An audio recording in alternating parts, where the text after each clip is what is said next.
శ్రోతలకు నమస్కారం. అక్కినేని నట జీవిత చరిత్ర 9వ భాగం స్వర సందేశం. కీలుగుర్రం మీర్జాపూర్ రాజా వారు డైరెక్ట్ చేశారు. చిత్రపు నారాయణమూర్తి గారు పక్కనే ఉండేవాడు.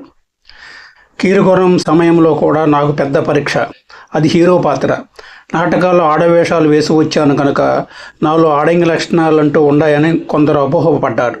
నిజమే, స్త్రీ పాత్రలు ధరించే వారికి బయట కూడా ఆ కులుకు వయ్యారం రావడం మనం చూస్తున్నాం. నాట్యరూపకాల్లో స్త్రీ పాత్రలు ధరించి నాట్యం చేసే వారిలో కూడా ఆ లక్షణాలు కనిపిస్తాయి. అంచేత కీలుగుర్రంలోని హీరో పాత్రకి నేనే బాగుంటానని చాలా నిరుత్సాహపరిచారట. మళ్ళీ అదొక సవాలు. నా నడక అలా రాకుండా ఎన్నో జాగ్రత్తలు తీసుకున్నాను. అసలు బయట నా దగ్గర అలాంటి లక్షణాలు కనిపిస్తేనే కదా. వేషమే. స్త్రీ పాత్ర ధరిస్తే అలా చేశాను. వికర్ణుడు చేస్తే వీరత్వంతో సంభాషణలు చెప్పాను. కానీ అనుమానాలు, అపోహలు చాలామందికి రావడం సహజం. అంతకుముందు నేను చేసిన చిత్రాల కంటే కీలుగుర్రంలోని ముఖ్య పాత్ర, సాహసాలు చేసే హీరో పాత్ర. మీర్జాపురం రాజా వారికి, కృష్ణవేణి గారికి నా మీద ఎలాంటి సందేహాలు రాకపోయినా నేను మాత్రం గట్టిగా ఓ పట్టుబట్టి అవతల వాళ్ళు నాలో సాహస వీరుడిని, శృంగార నాయకుడిని చూడగలిగానని జాగ్రత్త పడ్డాను. నా వల్ల ఆ పాత్ర ఎంత రాణించిందో చెప్పలేను, కానీ చెడగొట్టలేదని మాత్రం చెప్పగలను. ఆ సినిమా అద్భుతమైన విజయం సాధించింది. జానపద నాయకుడిగా నాకు ముద్ర వేసింది. సాధించగలిగాననే ఆత్మవిశ్వాసం నాలో ప్రబలింది. ఏదైనా సరే పనికిరాదు అన్న చోట పనికొస్తాడు అనిపించాలి. నన్ను పొగిడే వారికి కంటే విమర్శించే వారికి విలువ ఇస్తాను. ఆ విమర్శలు పట్టుదలను పెంచుకుని దీక్షగా పాత్రారణ చేయటం దోహదపడ్డాయి. ఒక నటుడిగా రాణించి నిలదొక్కుకోవడానికి ఎన్నో ఆటంకాలు రావచ్చు, అవరోధాలు కలగవచ్చు. ఎవరో రాత్రికి గొప్ప నటుడిగా నీరాజనాలు అందుకోలేరు.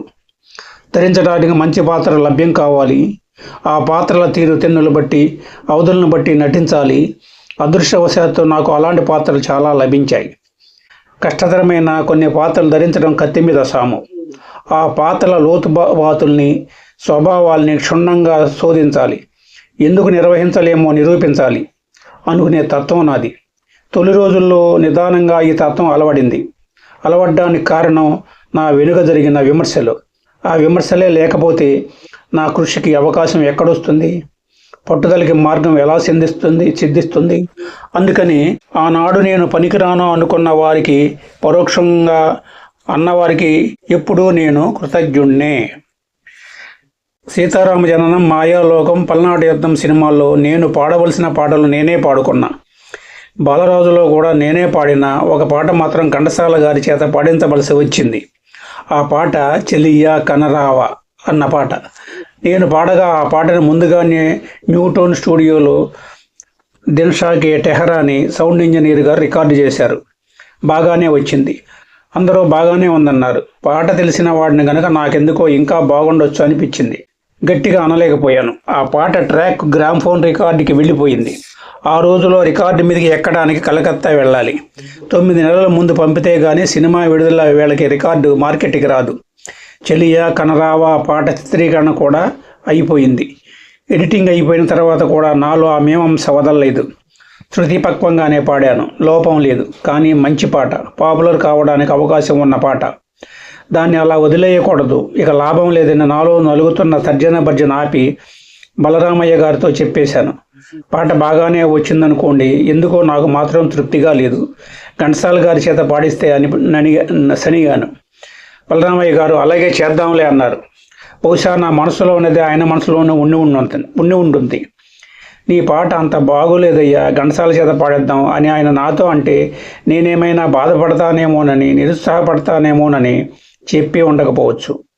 అప్పుడు ఘంటసాల గారి చేత మళ్ళీ రికార్డింగ్ చేయించి అభినయించిన చిత్రం మీద కలిపారు.